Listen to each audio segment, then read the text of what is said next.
बताओ सज्जनों, कितने भाग्यवान हो आप। सुबह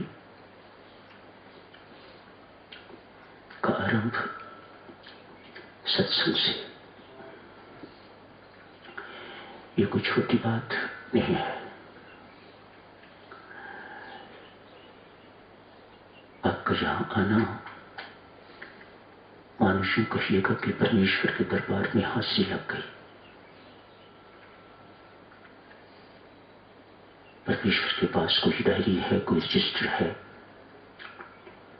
जैसे कर्मचारी कोई दफ्तर में जाते हैं तो अपनी हाजिरी लगा देते हैं, मानो उस दिन की तनख्वाह उनकी पक्की हो गई। ठीक इसी प्रकार से भक्तजनों, सुबह का सत्संग परमेश्वर के दरबार में हाजिरी ही है। आपका नाम परमेश्वर अपने रजिस्टर में, अपनी डायरी में नोट कर लेता है। ये कोई छोटी बात नहीं है। मात्र आना, हाजिरी लग गई। उसके बाद सभी का भजन पाठ में मन तो नहीं लगता। शरीर से हम जहां बैठे हुए होते हैं, लेकिन मन तो कहीं कहीं भटकता है। परमात्मा मात्र समय नहीं मांगता, वह आपका मन मांगता है। बार बार गीता जी में आप पढ़ेंगे, पार्थ मुझ में मन लगा, बुद्धि मुझे अर्पित कर दे। अनेक स्थानों पर ऐसा आपको पढ़ने को मिलेगा। मन क्यों नहीं लगता साथियों? सत्संगति राम नाम इतना मीठा है, यदि इसकी मिठास का रस किसी को महसूस नहीं होता तो क्या कारण होगा?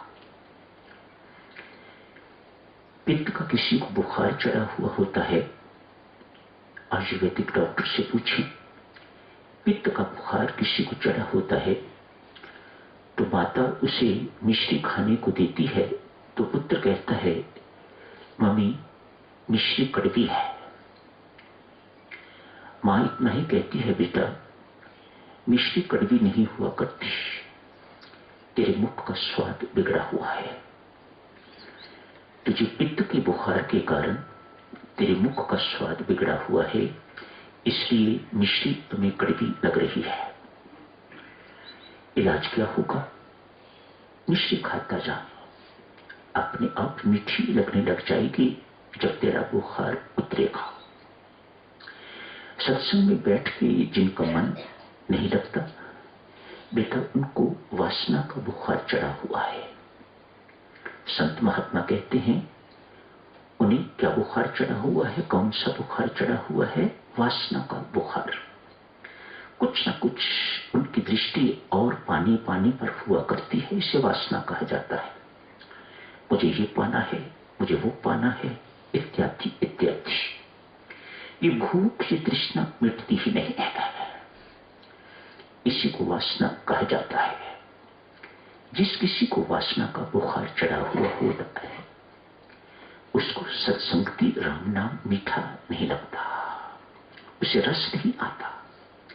वह अमृतवाणी का पाठ करते हुए भी कभी इधर देखता है, कभी इधर देखता है, उसका मन सत्संग में नहीं हुआ करता। कभी होटल की याद आती है, कभी घर की याद आती है, कभी अपने शरीर की समस्याएं याद आती हैं, कभी रोग याद आता है, इत्यादि इत्यादि। ये सब बातें वासना के अंतर्गत ही है। इन्हीं कारणों से सत्संगति मीठी नहीं लगती, राम नाम मीठा नहीं लगता।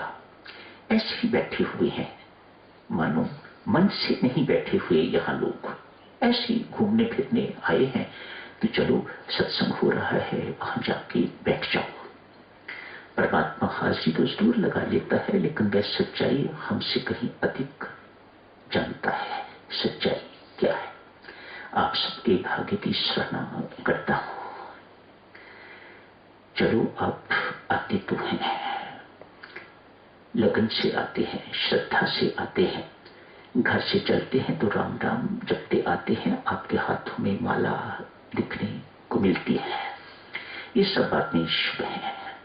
आज मन नहीं भी लग रहा तो कल जरूर लगेगा। क्यों? इलाज ही यही है और कोई इलाज ही नहीं है। ये घर बैठे इलाज नहीं होगा, होटल में बैठे इलाज नहीं होगा। आपको यहीं आना पड़ेगा, सत्संगति में ये मिश्री खानी ही पड़ेगी आपको, तब जाके आपके मुंह का स्वाद बदलेगा। ऐसी ही नहीं तो साधुजनों, आप सबके भाग्य की बहुत बहुत बार बार सराहना करता हूं। भगवान श्री ने आज छठे अध्याय का शुभारंभ किया है। छठा अध्याय, इसे ध्यान योग कहते हैं, आत्म संयम योग भी कहते हैं, इसे अभ्यास योग भी कहते हैं। बहुत सुंदर अध्याय है ये, सभी सुंदर हैं, बस ये भी सुंदर है, बहुत सुंदर है। ध्यान के बारे में बताया। आज शुरू कहां से किया है? उसी कर्मयोग से जिसकी चर्चा पीछे चल रही है। आज इस चर्चा को और आगे जारी रखते हैं। पार्थ, कर्म करते हुए फल की इच्छा को त्यागे बिना कोई कर्मयोगी नहीं होता। आज दिव्यों थोड़ा सा इसको समझने की कोशिश करते हैं। ये फल की इच्छा क्या है? जो कुछ भी आप करती हो करते हो, क्या लक्ष्य है उसका? सिर्फ इसीलिए ना कि हमें संसारिक सुख मिले। बच्चा पढ़ाई करता है ताकि पढ़ाई पूरी करके तो उसे नौकरी मिल जाए, विवाह हो जाए। नौकरी का सुख, पास होने का सुख, फिर विवाह के बाद सुख। मानो एक ही फल है जिसे सुख कहा जाता है। कौन सा सुख? परम सुख नहीं, वह सुख नहीं जो सत्संगति से मिलता है या परमात्मा के भजन से मिलता है, नाम की उपासना से मिलता है ना। इस सुख को विषयों का सुख कहा जाता है। जो संसारिक सुख है उसे विषयों का सुख कहा जाता है। थोड़ी देर का सुख, दुख से जुड़ा हुआ सुख। ये सुख कैसा है? दुख से जुड़ा हुआ। मानो ये सुख आया है तो उसके बाद दुख ना आए, ये परमात्मा का विधान नहीं है, एक चक्कर है। दुख आया है तो सुख आएगा और सुख आया हुआ है तो दुख आके रहेगा। इसी को नश्वर सुख कहा जाता है, इसी को संसारिक सुख कहा जाता है। हर कर्म का फल एक, खोज के देख लो। आपको सफलता मिलती है तो नाम ही सफलता है, लेकिन मिलता क्या है? सुख, सफलता का सुख। आपकी प्रमोशन हो गई है, आप बड़े और बन गए हो तो क्या मिला? सुख। आपका एक होटल था, 2 हो गई। आपने मकान छोटा था उसको बड़ा कर लिया है, क्या हुआ है?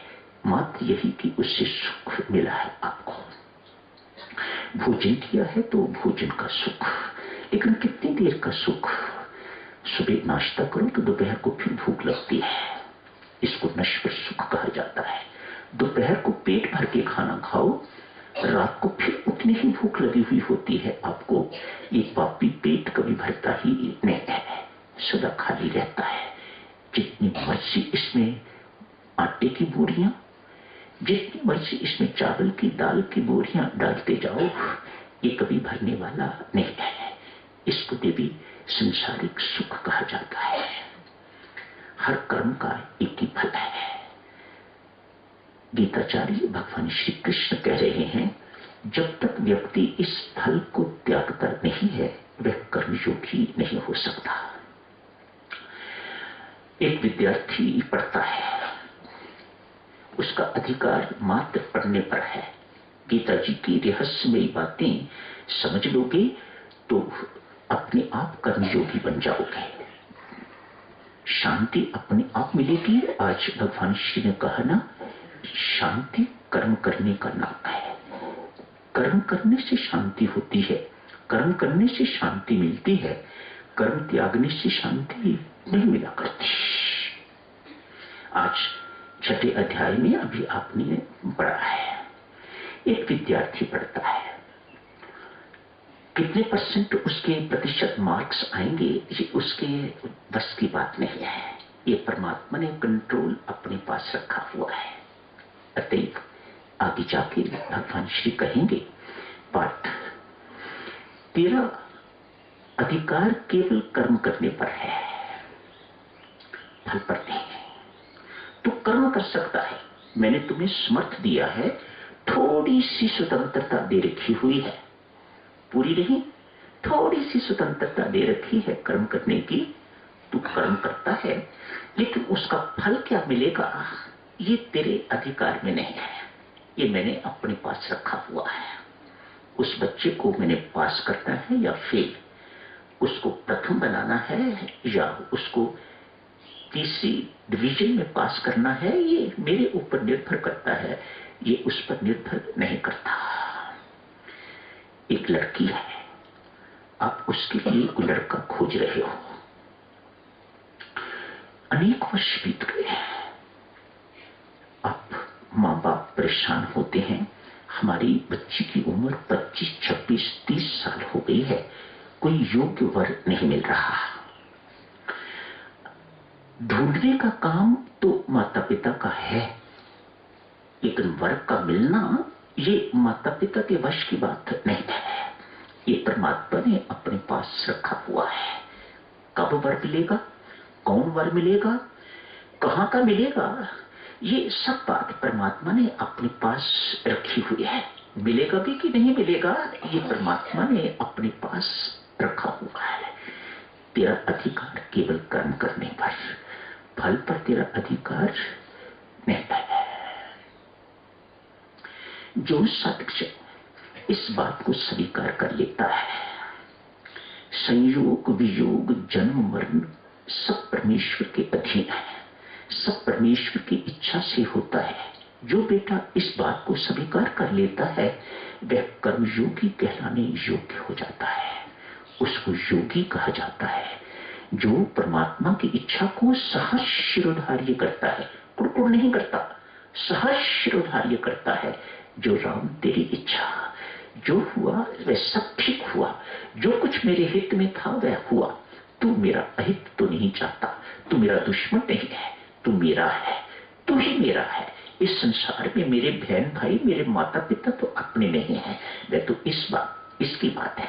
तेरे साथ तो नाता अपनेपन का शाश्वत है, न जाने कई जन्मों से चला आ रहा है, कई युगों से चला आ रहा है और आगे भी चलता रहेगा। इनसे नाता तो यही खत्म हो जाएगा, आज नहीं तो कल। तेरे साथ ही एक नाता इस प्रकार का है जो अटूट है, जो कभी टूटता नहीं है। और तू कैसा है कि मेरा अहित नहीं कर सकता, तू मेरा कोई बुरा नहीं कर सकता, जो मेरे लिए सही है तू वही करता है। अतएव जो बेटा इस बात को स्वीकार कर लेता है वह कर्मयोगी कहलाने योग्य हो जाता है। सहज शिरोधार्य, जो राम तेरी इच्छा थी, जो मेरे भाग्य में, जो मेरी प्रारब्ध में लिखा हुआ था वह हो गया। जो इसको स्वीकार कर लेता है वह परमात्मा की कृपा का पात्र बन जाता है। परमात्मा उस पर प्रसन्न होते हैं, इसने मेरी करनी में दोष नहीं देखा, कुड़कुड़ नहीं किया, किंतु परंतु नहीं किया, मेरी करनी को सही जान के तो सहज स्वीकार कर लिया है। ऐसा व्यक्ति परमात्मा की कृपा का पात्र बन जाता है, परमात्मा का प्यार का पात्र बन जाता है। कर्म करना तेरा अधिकार है, फल पर तेरा कोई अधिकार नहीं। मैंने कहां देना है, कितना देना है, देना भी है, नहीं देना, इस सब मेरे अपने अधीन है। परमेश्वर का लाख लाख शुक्र है देवी सज्जनों, मैं कम से कम इसको इस प्रकार से मानता हूं। उस देवाधिदेव ने कृपा करके हमें 100% कर्म करने की स्वतंत्रता नहीं दे रखी। कितनी स्वतंत्रता है, एक उदाहरण के माध्यम से देखो। आपके घरों में गाय है, बैल है, बछड़ा है, आपने उसके गले में रस्सी डाली हुई है और उस रस्सी को खूंटी के साथ बांधा हुआ है। वह गाय उठती है, बैठती है, चारा खाती है, जुगाली करती है। आप कभी उसके पास बुरे विचार लेके जाओ, कुछ उसको परेशान करो तो वो आगे से सीख दिखाती है, मारती है, सिर मारती है। सुबह शाम आप दूध निकालने के लिए बैठते हो, दूध देती है। खाया हुआ गोबर का मल का त्याग करती है, पूंछ हिलाती है, पीठ पर मक्खी बैठ जाती है, कोई और कीटाणु बैठ जाता है तो उसे पूंछ से हिला के या अपनी चमड़ी को हिला के उसे दूर भगाती है। कितनी स्वतंत्रता है, इतनी ना जितनी उस रस्सी की लंबाई है,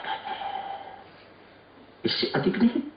आप उसको कहो कि इसको जितनी लंबाई है खूंटी के साथ बंधी हुई है तो दूसरे कमरे में चली जा, तो वह गाय दूसरे कमरे में नहीं जा सकती। ये परमात्मा ने अपने पास रखा हुआ है। संत महात्मा खोजबीन के बाद कहते हैं, इस इंसान को यदि मैं पूर्ण स्वतंत्रता दे देता तो न जाने ये इंसान को ही कितने इंसानों को खा गया होता। मैंने इसको कितनी स्वतंत्रता दी है। संत महात्मा कहते हैं 1 से 2%, इससे अधिक स्वतंत्रता नहीं है। हम इतनी सी स्वतंत्रता में ही इतना कुछ कर लेते हैं कि जन्म मरण का चक्कर हमारा छूटता नहीं है। सोचो देवियों, यदि परमात्मा ने कहीं 100% स्वतंत्रता हमें दी हुई होती तो शायद हम इतने लोगों को इकट्ठे बैठने का अवसर न मिलता, हम दूसरे को तीसरे को खा गए होते। लाख लाख शुक्र है उस परमात्मा का कि उसने इतनी सी स्वतंत्रता हमें दी है। इसी स्वतंत्रता के कारण हम 84 लाख योनियों में घूमते हैं, इतनी सी स्वतंत्रता के कारण। सदुपयोग करना चाहिए। संत महात्मा क्या कहते हैं, 6ठे अध्याय में क्या कहा, एक साधक, एक अच्छा साधक स्वयं ही अपना उद्धार कर लेता है। आत्मा से आत्मा का उद्धार हो जाता है। आत्मा अर्थात स्वयं अपना सुधार उद्धार करने का दायित्व परमेश्वर ने आपको दे रखा है। समझदार वह जो संसार के साथ जुड़ा नहीं रहता, जो परमात्मा के साथ जुड़ के तो अपनी आत्मा का उद्धार कर लेता है, सुधार कर लेता है, अपनी आत्मा को साफ सुथरा बना लेता है। कर्म तो जड़ है, उस बेचारे को पता नहीं मैं पाप कर्म हूं या पुण्य कर्म। जड़ कर्म को क्या कहा जाता है, पढ़े लिखे लोगों, कर्म जड़ है, उसे कोई सुध बुध नहीं। मैं करने योग्य हूं, नहीं करने योग्य, पाप हूं, पुण्य हूं ना। तो क्या निर्णय, कौन निर्णय ऐसा करता है कि ये कर्म पाप कर्म है या पुण्य कर्म? ये निर्णय कैसे होता है? संत महात्मा कहते हैं, कर्म के पीछे भाव निर्णय लेता है, वह निर्णय दिलाता है कि आपने ये पुण्य कर दिया या आपने पाप कर दिया। कैसे बेटा? एक आर्मी में एक सेनानी फ्रंट पर गया हुआ है युद्ध करने के लिए। जितने अधिक सैनिकों को मारता है उतना उसे वीर माना जाता है ना देवियों? एक सैनिक, युद्ध हो रहा है, फर्ज करिएगा चाइना के साथ युद्ध हो रहा है या पाकिस्तान के साथ युद्ध हो रहा है, एक सैनिक जितनों को अपनी बंदूक तोप से मारता है उतना उसे बेटा वीर माना जाता है। उसे हो सकता है उसका वीरता का पुरस्कार मिले, उसे कोई चक्र इत्यादि इनाम इत्यादि मिले। सुंदर भाव है, राष्ट्र की सुरक्षा के लिए लड़ रहा है। क्या भाव है?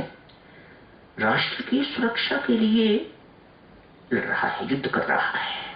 छुट्टी आ गया, 1 महीने की छुट्टी घर आया है, पड़ोसी के साथ लड़ाई झगड़ा हो गया। यदि उस पड़ोसी को मार देता है, मारना तो बहुत दूर छोड़िएगा, मारना नहीं, मात्र उसके मुख पर एक थप्पड़ मारता है, उसका एक दांत टूट जाता है, खून निकलता है। वह व्यक्ति पुलिस स्टेशन जाके तो एफआईआर दर्ज करवा देता है। वही सैनिक जिसको वीरता माना जाता था। कर्म दोनों जगह एक है। कर्म वहां भी हिंसा का है, मारने का, और कर्म यहां भी घर पर भी हिंसा का ही है, मारने का। लेकिन एक कर्म पुरस्कार देता है और दूसरा कर्म दंड देता है। इस कर्म के पीछे भाव क्या है, ये निर्णायक है। तो समय हो गया है। देखिए सज्जनों, कल इस चर्चा को आगे जारी रखेंगे। अभी यही समाप्त करने की इजाजत दीजिए।